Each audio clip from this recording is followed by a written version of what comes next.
dúvida nenhuma, são grandes temas, são dois grandes temas, a alquimia e a acupuntura, que tratam do ser humano como um todo, e são duas técnicas bastante poderosas para o resgate da saúde. Não é só o resgate, não.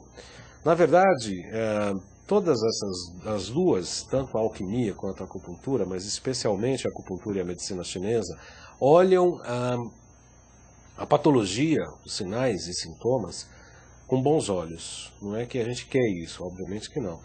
Mas todas as patologias e os sintomas, bem como os sinais percebidos pelo terapeuta e pelo médico, são sinais positivos de que algo na vida daquela pessoa não está bem e há uma tentativa de correção de rumo, seja ela o que for, uma enxaqueca, uma dor na coluna, um processo infeccioso, inflamatório, seja lá o que for, sempre tem uma correção de rumo por trás disso.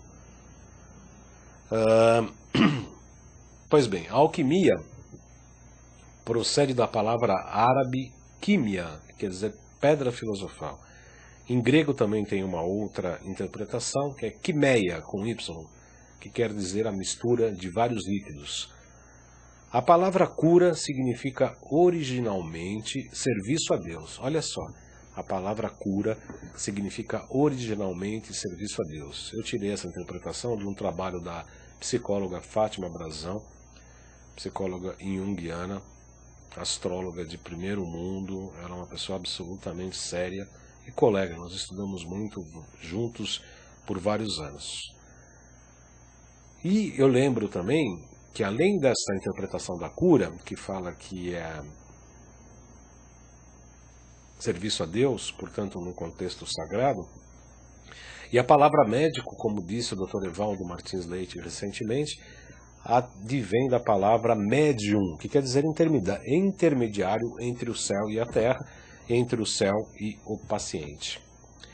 Na Grécia Antiga, os pais da alquimia foram os filósofos pré-socráticos, tais como Empédocles, Tales de Mileto, Zenon de Elea, Heráclito, Demócrito e Zósimo de Panápolis.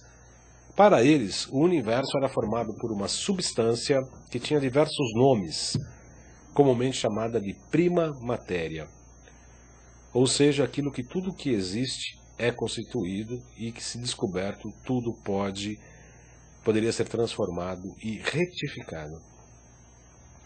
Entre outras chamadas para a prima matéria, ou para a substância, como querem os hindus, mas substâncias no sentido amplo, né?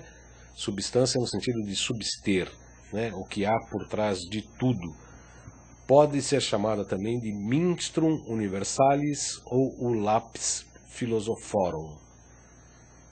Os alquimistas acreditavam que tal tintura tinha como virtude expelir do corpo humano todo o germe de enfermidade e renovar a juventude e prolongar a vida.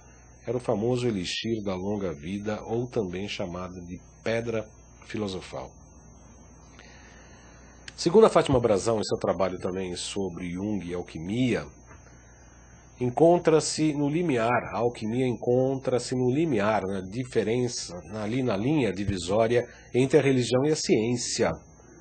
E a alquimia também é a mãe da química moderna, assim como a astrologia antiga é mãe da atual astronomia.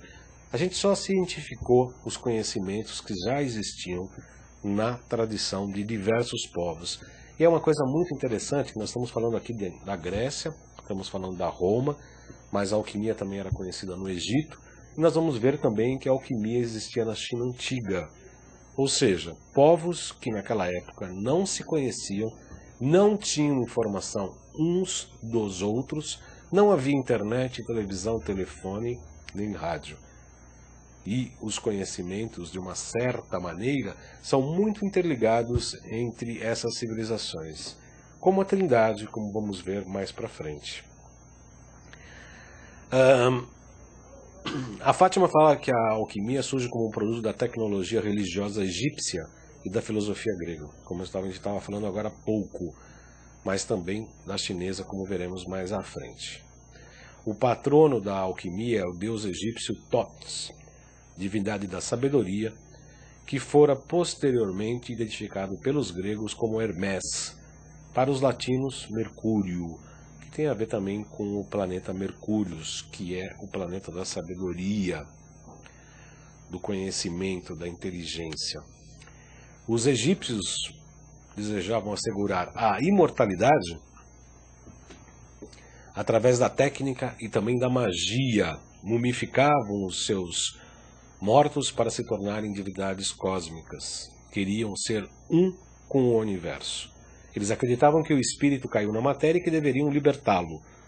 Para isso, os alquimistas tinham uma atitude religiosa. Procurava contemplar o mundo e o cosmos na busca da verdade e acreditava que através da meditação poderia ter a revelação divina. A opus alquímica, ou a obra alquímica, tem 3 estágios: nigredo, albedo e rubedo. O enegrecimento, o branqueamento e o avermelhamento. Ao se tratar de estados mitológicos que tratam da evolução da consciência, cada um deles tem uma referência aos 4 elementos e com a própria operação alquímica. Calcinatio é a operação do fogo, ligada segundo a acupuntura, o fogo está ligado a 2 órgãos, um órgão, uma víscera e 2 outras funções que não aparecem, não têm órgãos para se ancorar.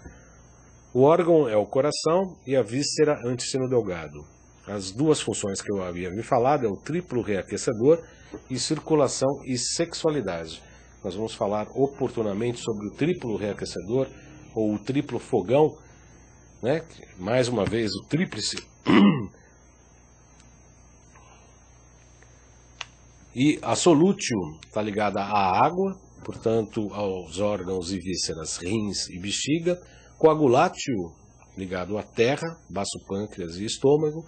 E sublimatio, que é do ar, ligado à acupuntura, a gente fazendo uma associação direta, intestino grosso e pulmão. Calcinatos são simbolizados por intermédio de 3 níveis de fogo na alquimia ocidental: o lobo, o leão e o rei. Abre aspas do trabalho da Fátima Brazão. Jung demonstrou que o fogo simboliza a libido, nesse sentido o lobo representa o desejo e os instintos, o leão é o impulso egocêntrico, objetivo, e o rei é a consciência. Solútil é a operação que transforma um sólido em líquidos. É a receita alquímica que dissolve, então, sol e lua, o pai e a mãe, o ouro e a... Quer dizer, eu já estou fazendo ilação, né? Sol e lua é pai e mãe, ouro e prata. Em nossa água solvente, que é familiar e amigável, cuja natureza mais se aproxima deles como se fosse um útero, uma mãe, uma matriz ou o princípio e o fim da vida.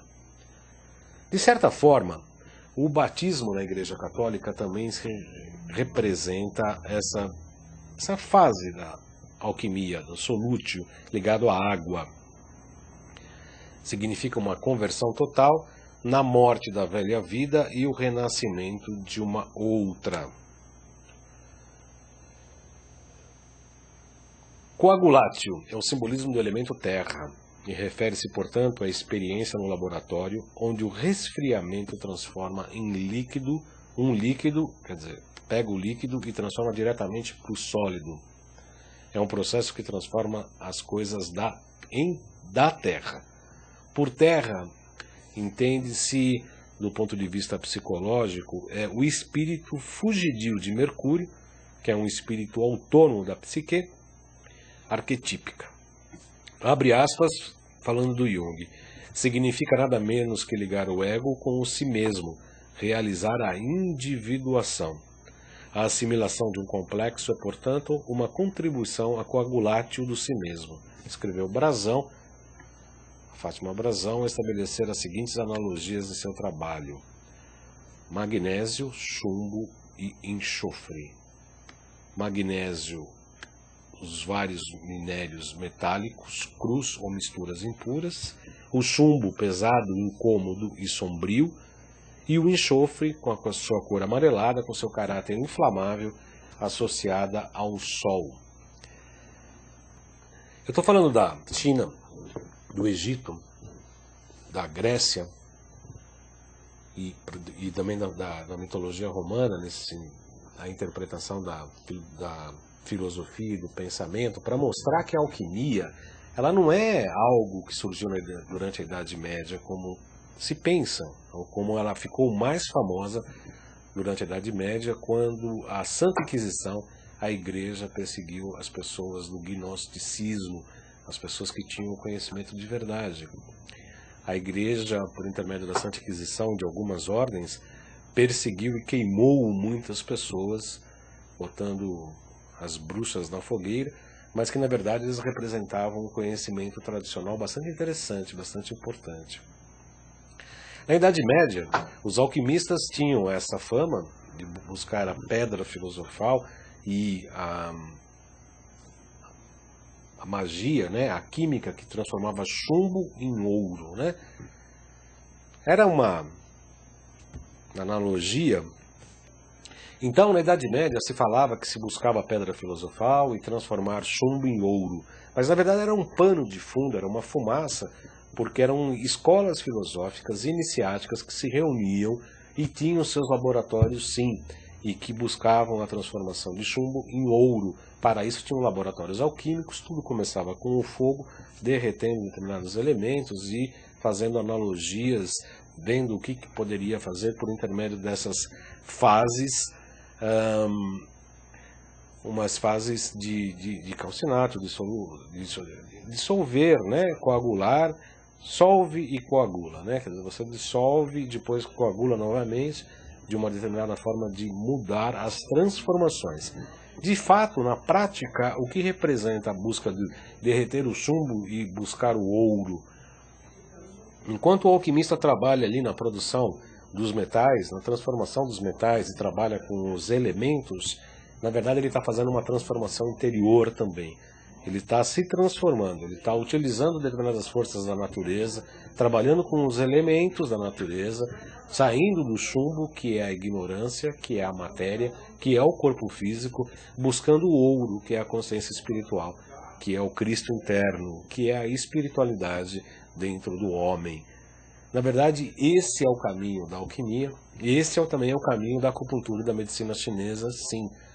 Hoje usa-se a medicina chinesa, sobretudo a acupuntura, para tirar dor nos hospitais públicos e por aí afora, achando que a acupuntura é analgésica. Isso é a acupuntura mais marginal, é a coisa mais fácil de ser feita com a acupuntura e está muito longe do cerne da verdadeira acupuntura, que é o taoísmo, que é um sistema filosófico, prático, energético e religioso de interpretação do mundo, em que se baseia a verdadeira acupuntura, no base do taoísmo, na transformação do homem em si mesmo. Quando uma pessoa procura a gente no consultório com uma queixa, a gente mostra que aquela queixa é importante porque ele está longe de si mesmo, né? Que o Jung chamava de self, ou de si mesmo, ou do Cristo interno, da sua consciência espiritual e etc. E só por intermédio da transformação da atual vida é que a cura definitiva voltará. As pessoas que apresentam doenças autoimunes, principalmente, desde a artrite, artrite reumatoide, lúpus, a própria diabetes e outras, a gente pergunta sempre, busca investigar, o que a pessoa não está aceitando em si mesma, né? A pessoa não se aceita, aí a coisa fica um tanto quanto mais complicada, porque exatamente não dá para a gente localizar a pessoa consigo própria e resgatar a saúde por intermédio da consciência de si mesmo. Então a Idade Média ficou famosa por conta dos alquimistas. Paracelsus era um grande médico, Nicolas Flamel também. Paracelsus e Flamel curaram muitas doenças, inclusive pestes na Europa toda, só utilizando sulfur, por exemplo. E eles eram alquimistas e deixaram uma obra fantástica, que foi resgatada em parte por Joel Aleixo, que é a pessoa que desenvolveu os florais alquímicos aqui a partir do Brasil, com as flores brasileiras. Ele tem um grande mérito, o Joel, em associar a alquimia antiga, os textos sagrados da alquimia, com o seu processo de produção de florais, do qual eu tive a grata satisfação de fazer um curso, e estou fazendo uma analogia da alquimia, dos florais alquímicos e com a acupuntura, com muito bons resultados e com algo que nos incentiva a cada vez estudar mais, aprender mais e desenvolver mais.